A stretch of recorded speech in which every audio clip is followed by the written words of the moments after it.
بعد طيب انا برضو عايز اسال حضرتك عن سعاد حسني، افلام سعاد حسني مع حضرتك وافلامكم مع بعض حضرتك وسعاد حسني. سعاد حسني دي كانت عايشه بدون ما تفكر، الهليه كده. يعني تيجي التصوير معاها ترمس وتقول لي مش عايز شرب الكوارع. اقول لها شرب ايه اللي هجيب شرب؟ تقول لي معايا ترمس فيه ملوخيه. تيجي ترمس جايبه ترمس فيه ملوخيه وترمس شيشه. كانت الهليه قوي، طيبه طيبه قوي قوي قوي قوي سعاد دي، ودمها زي الشربات.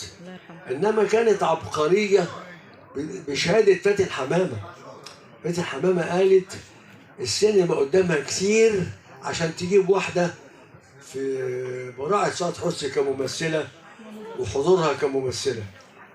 هي كانت يعني لحظات السعاده اللي بتعيشها كانت قدام الكاميرا، لكن هي في حياتها كانت تعيسه جدا جدا جدا.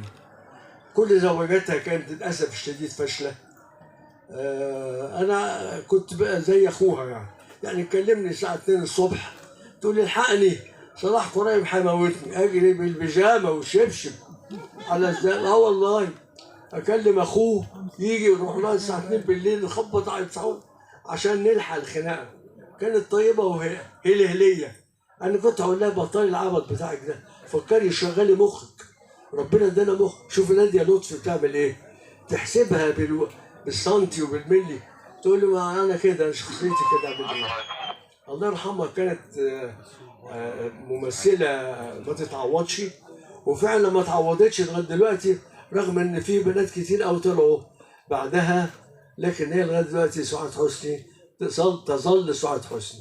ربنا يرحمها.